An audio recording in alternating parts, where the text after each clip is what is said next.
Hi everyone, welcome to my house. My name is Kat Weiss, and the garden is about 2.5 years old for the things that I've added to it, but it was an existing garden.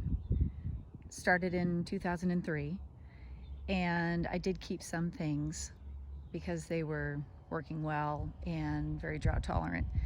So this house has a parkway strip, as you can see. I've added the tree chip mulch to it, which has helped immeasurably to keep down the weeds. Bindweed is still an issue. And I've also added some things.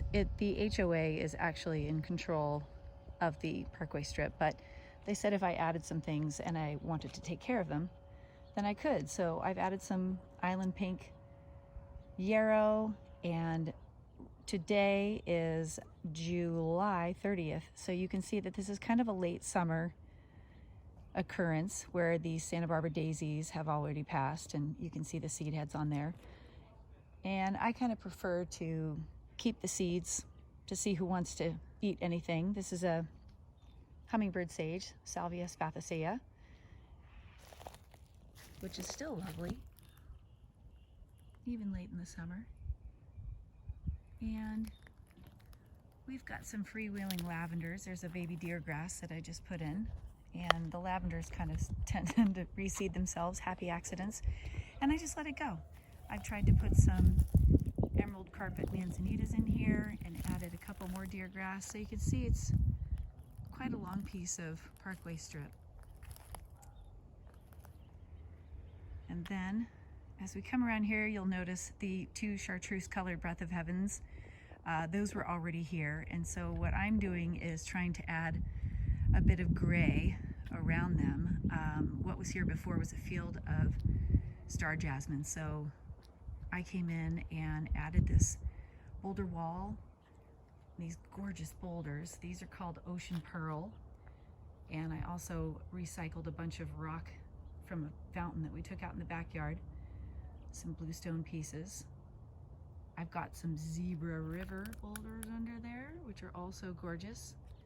And then here you can see this is our little Salvia apiana, and he's kind of new, the white sage. And again, here's the seed heads, and we're just gonna let those do their thing until I feel like coming out and snapping them off. Fun fact, deer like tomatoes. I just tried some tomato plants out here in the front for funsies, and the deer have found them, and they're just taking little tastes left and right.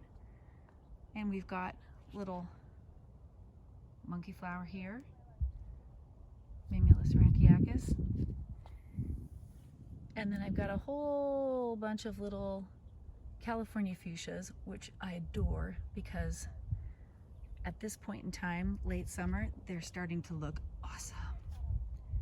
I have one in the pot here who looks really fun with this copper color against the boulders. And again, here's some recycled stone that we used.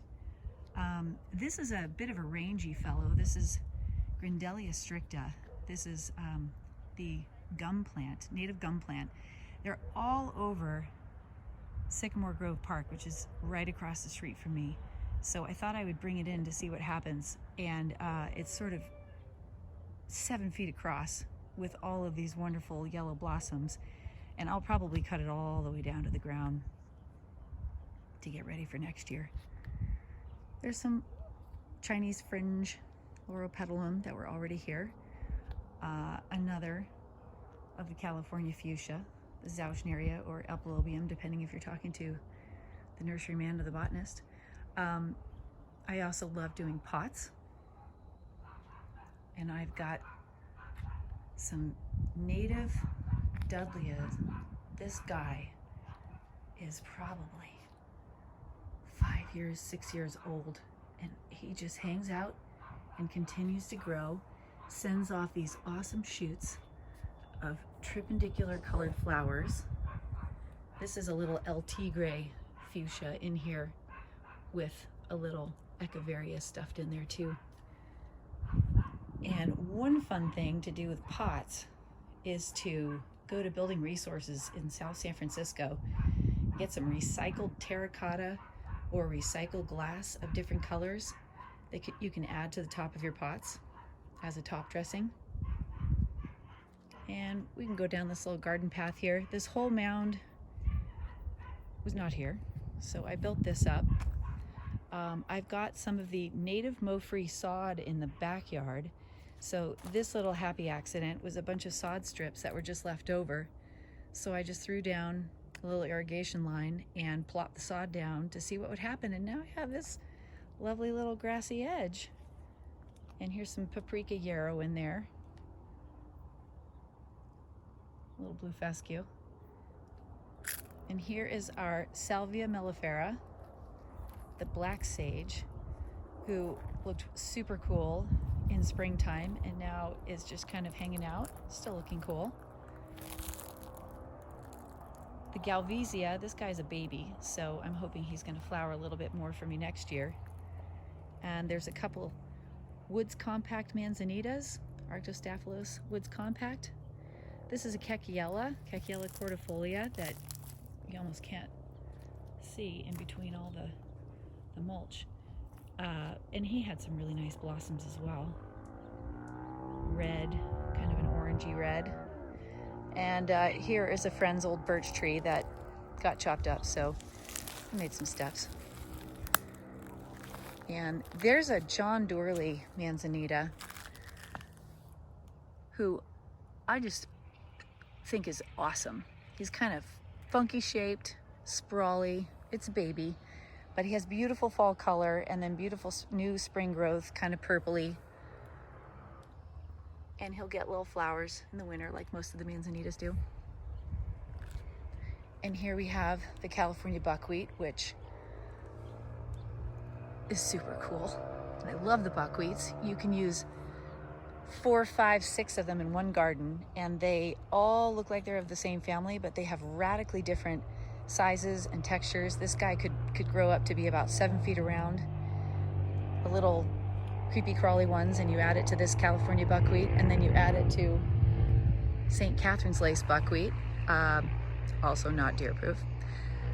And you've got like a whole buckwheat garden. You could just do a whole garden of manzanitas and buckwheats. And then I've got some baby ceanothuses up here. Julia Phelps. And there's a centennial. And then this is a little experiment. There is a pitcher sage right there behind the Breath of Heaven and Lepochina fragrance. And in front and all over the place, if you can see it, are seedlings of the goldenrod, which freely reseeded itself. So I went around and chopped the heads off them to see if I could get them to bush out a little bit more. And we'll see what happens. They should be coming into flower maybe 3 weeks, a month or so. And here's a baby Brandegee sage. And there's a child's wheelbarrow. And we've got our Artemisia pygnocephala right there. He's a little rangy. I might cut him back. For the most part, I just kind of let her rip and call it happy accidents. This is Bouteloua gracilis with these really fun little seed heads that to me look like little tiny mustaches. A really nice, light, airy grass. And this is a Siskiyou blue sage, which was originally created from Festuca idahoensis, but I think that in the trade we find that most of these guys are so hybridized that they might not be the original idahoensis Siskiyou blue, but they're still fun. And here's a rock wall that is shoring up the bed. I've got some baby oaks happening right here that I'm hoping will sort of grow up and take over the Chinese pistache trees that were here. So it's kind of a transition to try to see if I can get some of these larger natives to overpower the typical landscape species that were originally here. And bit by bit, we can kind of go native. I'm hitting up on the 10-minute mark here, but I thought I would try to show you the view, for one, and the little western columbine, which is so much fun. Aquilegia formosa. He's kind of doing his thing in the full shade here. Here's a view of the little red fescue and molate fescue line. And then we go into a little bit of a shade garden and into the backyard.